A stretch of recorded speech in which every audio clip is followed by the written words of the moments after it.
Bom, galera, vamos ver se essa última aulazinha agora a gente fecha a parte de revisão de conteúdos básicos, né? Então a gente vai ver se agora a gente consegue fechar esses conteúdos mais básicos com essa revisãozinha. Vai ter mais uma outra revisão só sobre rochas sedimentares siliciclásticas, tá? Mas a tendência é da gente já fechar nessa aulinha. Eu estou fazendo aulas mais curtas justamente para vocês não ficar muito longas as aulas. Eu não gosto de coisas muito longas, enche o saco. Então, eu prefiro aulas mais curtas, vocês veem quando achar melhor e tal, e sem uma continuidade assim num intervalo só. Então, por isso que ela está quebradinha, né? Pela minha experiência, eu vi que o pessoal gosta de aulazinhas mais curtas. Então, vamos dar continuidade à nossa aula, vamos lá para o nosso quadro. Tá? Então, dando continuidade à nossa revisão, a gente vai falar ainda sobre rochas sedimentares. Então, dando continuidade ainda às nossas rochas sedimentares. Eu falei para vocês que as rochas sedimentares elas se formam a partir de processos em que eu tenho, por exemplo, uma rocha qualquer, né, exposta, né, e a ação do tempo, tá, a ação do tempo sobre essa rocha, a ação do intemperismo, a ação da chuva, do vento, né, dos chamados agentes intempéricos, tá, começam a destruir essa rocha. Então ela começa a liberar fragmentos, né? E esses fragmentos, né, que à medida que eles vão sendo liberados da rocha, eles vão sofrendo transporte e vão diminuindo de tamanho. E aí eles vão ser depois transportados, né? Esse transporte ele pode ser pela ação do vento, né? Então o vento fazendo esse transporte, ou pode ser pela água, né? Sendo transporte, né? Pela água, ou até mesmo pelo gelo, né? Então imaginar aqui uma geleira enorme, né? Carregando todos esses fragmentos presos dentro dela, né? Então você tem esses fragmentos de sedimento sendo carregados. Então, todo esse processo de transporte vai levar que quando você chegar numa depressão do terreno, esse material começa a se acumular aqui. E aí, a partir do tempo, esse material se acumulando, né, o próprio peso das camadas sobrejacentes, né, das camadas que estão acima, inicia um processo de compactação. Tá?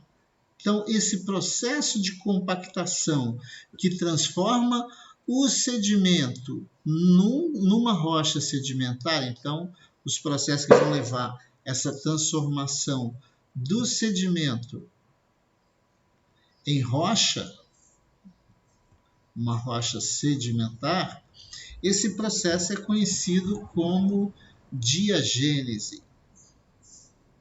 Só que a diagênese tem alguns limites, por exemplo, as temperaturas elas têm que ser menor que 200 graus Celsius, porque a partir de 200 graus Celsius começam a haver transformações minerais, e na diagênese ainda não há uma transformação mineral muito grande. A pressão ela pode variar de 1 até 2.000 quilogramas, né, quilogramas por centímetro quadrado. Então a pressão varia nesse intervalo aqui. Geralmente você tem a presença de fluidos, no caso é a água, o principal, e a profundidade, as profundidades elas variam de 0 até 5.000 metros. Então você tem, esse é o ambiente da diagênese, ou seja, onde vai ter esse processo de fragmentação, né, a compactação, e vai associado aos processos de compactação, você vai ter também processos de né, de cimentação, então vai haver processo de sedimentação, de cimentação, que pode ser, por exemplo, por ferro, né, através do processo de oxidação, né, com cimento, e aí você vai ter a formação de uma rocha sedimentar. Tá? As cores dos sedimentos elas são importantes porque elas podem ser indicativas do tipo de composição química. Então, elas são, né, um importante indicativo da composição química desse sedimento. Então, por exemplo, se você tem rochas, né, em que predominam cores preto e cinza, pode estar ligada a conteúdos de matéria orgânica, né, a elevados teores de matéria orgânica. Se você já tem predomínio da cor vermelha, por exemplo, isso geralmente está ligado à presença de ferro, né, o ferro oxidado. Se você tem verde, por exemplo, também leva à presença de ferro, mas estão processos de redução do ferro, né? Então é importante essa ocorrência, né? Outra coisa importante que o intemperismo ele está associado a processos de formação de recursos minerais. Então, diversos recursos minerais eles se originam, né, a partir de... Deixa eu acertar isso aqui.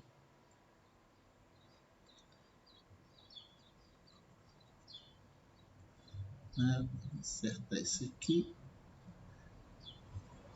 Diversos recursos minerais estão associados ao intemperismo. Tá? Então, geralmente, você tem uma rocha qualquer, né? E essa rocha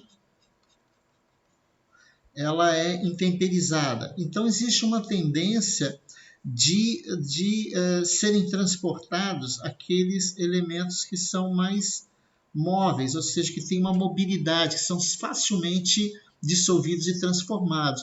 Isso acaba enriquecendo essa rocha num produto, num mineral que seja viável, né, economicamente, que seja mais rico economicamente. Então, esse processo de separação, né, por exemplo, quando você tem, né, no caso do ferro, né, o ferro, quando ele a sílica ela é removida, você concentra esse ferro. E aí a concentração de ferro vai concentrar, por exemplo, hematita, e aí você vai ter um depósito mineral importante. Isso também ocorre com depósitos de manganês, que são originários a partir do intemperismo. Você tem depósitos de caulim, que são resultantes do intemperismo sobre rochas magmáticas. Né? Você tem o alumínio, né? Que é outro importante mineral, né? que se origina a partir de uma rocha rica em alumínio, que esse alumínio vai sendo concentrado a partir de processos de intemperismo. Então, você tem vários recursos minerais que estão associados à presença de uma rocha ígnea, de uma rocha vulcânica, de uma rocha magmática qualquer, e a partir dos processos de intemperismo você vai tendo a retirada daqueles que são mais móveis e a concentração. Então, geralmente está associado a processos de concentração em virtude do intemperismo. Tá? Inclusive, diamantes também podem ser resultantes desse processo. Tá? Então, aqui a gente termina falando dessa introdução sobre rochas sedimentares, mas só lembrando que a gente começa a falar agora um pouquinho sobre classificação, né? E na classificação das rochas sedimentares, a gente divide basicamente em 3 grupos, né?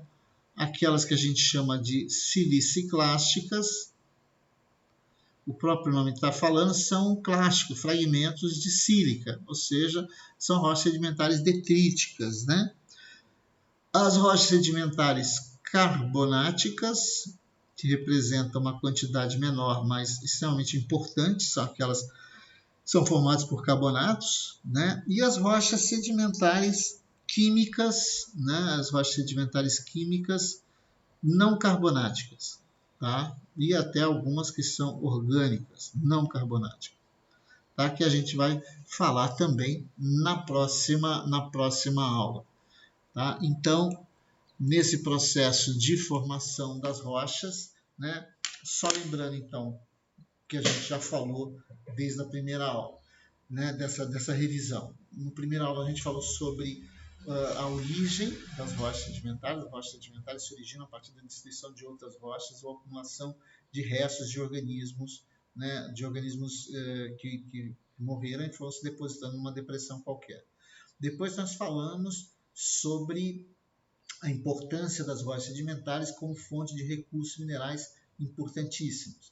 Falamos também que ela é importante para identificar o registro histórico do nosso planeta.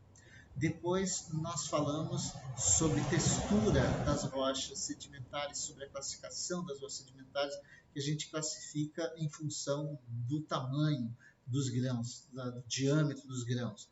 Falamos sobre textura, falamos sobre arredondamento, falamos sobre porosidade, falamos sobre permeabilidade, que são características muito comuns das rochas sedimentares. Depois a gente falou um pouquinho sobre os processos de intemperismo. Falamos sobre intemperismo físico, que desintegra a rocha, que quebra a rocha. Depois nós falamos do intemperismo químico, que dissolve as rochas, né, que ataca quimicamente as rochas, e o intemperismo biológico, que é aquele em que a rocha ela se fragmenta pela ação de seres vivos, no caso raízes de árvores, ácidos orgânicos, animais escavadores. Então, falamos sobre esses 3 tipos de intemperismo. E terminamos falando sobre a diagênese, o processo que leva à compactação, a transformação de um sedimento numa rocha sedimentar, que está associada com o processo de compactação em virtude do peso das camadas sobrepostas. Então, o próprio peso das camadas que vai compactando e transformando aquele sedimento numa rocha sedimentar. Falamos que a importância das cores na identificação da composição química dessa rocha, e falamos sobre os principais recursos minerais que estão associados a processos de intemperismo. Tá? Beleza, então na próxima aula a gente começa a falar um pouquinho mais sobre classificação das rochas sedimentares. Beleza? Forte abraço a todos.